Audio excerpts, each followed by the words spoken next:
ಸ್ನೇಹಿತರೆ ಎಲ್ಲರಿಗೂ ನಮಸ್ಕಾರ. ಗೃಹ ಲಕ್ಷ್ಮಿಯರಿಗೆ ಅಂದ್ರೆ ಮಹಿಳೆಯರಿಗೆ ಸಿದ್ದರಾಮಯ್ಯ ಅವರು ಒಂದು ಭರ್ಜರಿ ಗುಡ್ ನ್ಯೂಸ್ ಕೊಟ್ಟಿದ್ದಾರೆ ಅಂತಾನೆ ಹೇಳ್ಬೋದು. ಯಾಕೆ ಅಂತಂದ್ರೆ ಕಾಂಗ್ರೆಸ್ ಸರ್ಕಾರದ 5 ಗ್ಯಾರಂಟಿಗಳಾದಂತಹ ಗೃಹಲಕ್ಷ್ಮಿ ಯೋಜನೆ, ಅನ್ನಭಾಗ್ಯ ಯೋಜನೆಯ ಹಣ, ಶಕ್ತಿ ಯೋಜನೆ, ಯುವ ನಿಧಿ ಯೋಜನೆ, ಗೃಹ ಜ್ಯೋತಿ ಯೋಜನೆ, ಈ 5 ಗ್ಯಾರಂಟಿಗಳು ಲೋಕಸಭಾ ಚುನಾವಣೆ ಆದ ಬಳಿಕ ಅಥವಾ ಲೋಕಸಭಾ ಚುನಾವಣೆವರೆಗೂ ಮಾತ್ರ ಈ ಒಂದು ಯೋಜನೆಗಳು ಇರುತ್ತೆ. ಚುನಾವಣೆಯ ನಂತರ ಈ 5 ಗ್ಯಾರಂಟಿಗಳು ಕೂಡ ರದ್ದಾಗುತ್ತೆ. ಈ 5 ಗ್ಯಾರಂಟಿಗಳು ಇರೋದಿಲ್ಲ ಅಂತ ಚರ್ಚೆ ಆಗ್ತಾ ಇತ್ತು. ಇದರ ಬಗ್ಗೆ ಸಿಎಂ ಆದಂತ ಸಿದ್ದರಾಮಯ್ಯ ಅವರು ಒಂದು ಸ್ಪಷ್ಟನೆಯನ್ನ ಕೊಟ್ಟಿರುವಂತದ್ದು.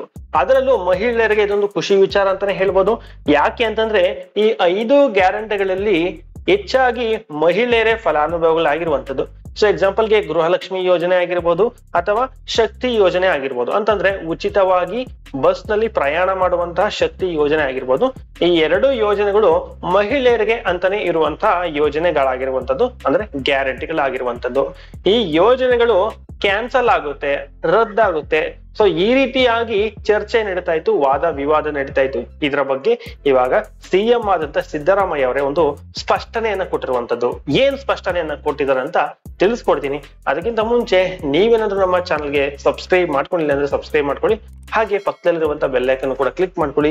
ಈ ವಿಡಿಯೋಗೆ ಒಂದು ಲೈಕ್ ಅನ್ನು ಕೊಡಿ ಸ್ನೇಹಿತರೆ. ವಿಡಿಯೋನ ಶುರು ಮಾಡೋಣ. ಓಕೆ ಸ್ನೇಹಿತರೆ, ಕಾಂಗ್ರೆಸ್ ಪಕ್ಷದ 5 ಗ್ಯಾರಂಟಿಗಳಾದಂತಹ ಗೃಹಲಕ್ಷ್ಮಿ, ಅನ್ನಭಾಗ್ಯ, ಶಕ್ತಿ ಯೋಜನೆ, ಯುವ ನಿಧಿ, ಗೃಹ ಜ್ಯೋತಿ ಯೋಜನೆ, ಈ 5 ಗ್ಯಾರಂಟಿ ಯೋಜನೆಗಳನ್ನು ಲೋಕಸಭಾ ಚುನಾವಣೆಯ ಬಳಿಕ ನಿಲ್ಲಿಸಲಾಗುತ್ತೆ. ಲೋಕಸಭಾ ಚುನಾವಣೆಯವರೆಗೂ ಮಾತ್ರ ಈ ಒಂದು ಯೋಜನೆಗಳು ಇರುತ್ತೆ. ಅದಾದ ನಂತರ ಇದನ್ನ ಸ್ಟಾಪ್ ಮಾಡ್ತಾರೆ, ಅಂದ್ರೆ ನಿಲ್ಲಿಸ್ತಾರೆ ಅಂತ ಒಂದು ಚರ್ಚೆ, ವಾದ ವಿವಾದ ನಡೀತಾ ಇತ್ತು. ಸಾಕಷ್ಟು ಜನ ಮಹಿಳೆಯರಲ್ಲಿ ಅಥವಾ ಈ 5 ಗ್ಯಾರಂಟಿ ಯೋಜನೆಗಳ ಫಲಾನುಭವಿಗಳಲ್ಲಿ ಸೊ ಖಂಡಿತವಾಗ್ಲೂ ಈ ಒಂದು ಪ್ರಶ್ನೆ ಇದ್ದೇ ಇರುತ್ತೆ. ಏನಾದ್ರು ಸ್ಟಾಪ್ ಮಾಡ್ತಾರಾ, ಸೊ ಚುನಾವಣೆ ಬಳಿಕ ಸ್ಟಾಪ್ ಮಾಡ್ತಾರಾ ಇಲ್ವಾ ಅನ್ನೋದು ಒಂದು ಅವ್ರಿಗೆ ಒಂದು ಸಂಶಯ ಇದ್ದೇ ಇರುತ್ತೆ. ಸೊ ಇದು ಸಿಎಂ ಆದಂತ ಸಿದ್ದರಾಮಯ್ಯ ಅವರ ಒಂದು ಗಮನಕ್ಕೂ ಬಂದಿರುವಂತದ್ದು.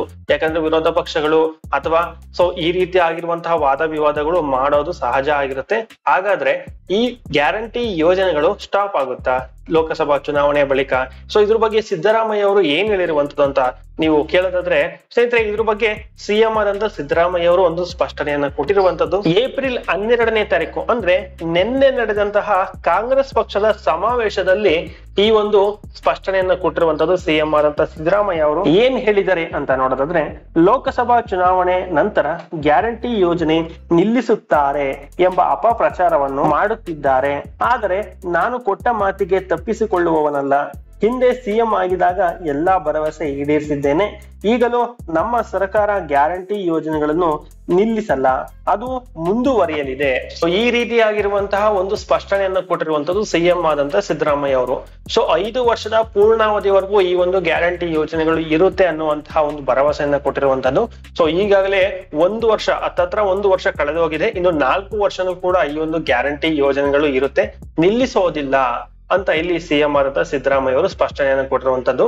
ಸೊ ಈ ಒಂದು ಸುದ್ದಿ ಯಾಕೆ ಮಹಿಳೆಯರಿಗೆ ಗುಡ್ ನ್ಯೂಸ್ ಅಂತಂದ್ರೆ, ಈ 5 ಗ್ಯಾರಂಟಿ ಯೋಜನೆಗಳಲ್ಲಿ 2 ಯೋಜನೆಗಳು ಅಂದ್ರೆ 2 ಗ್ಯಾರಂಟಿಗಳು ಮಹಿಳೆಯರಿಗೆ ಇರುವಂತಹ ಒಂದು ಗ್ಯಾರಂಟಿನೇ ಅಂದ್ರೆ ಯೋಜನೆ ಆಗಿರುವಂತದ್ದು.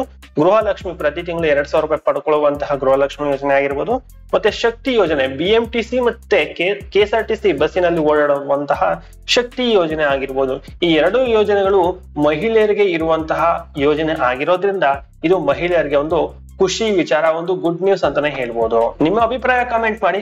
ಮುಂದಿನ ವಿಡಿಯೋದಲ್ಲಿ ಸಿಗೋಣ. Thank you so much.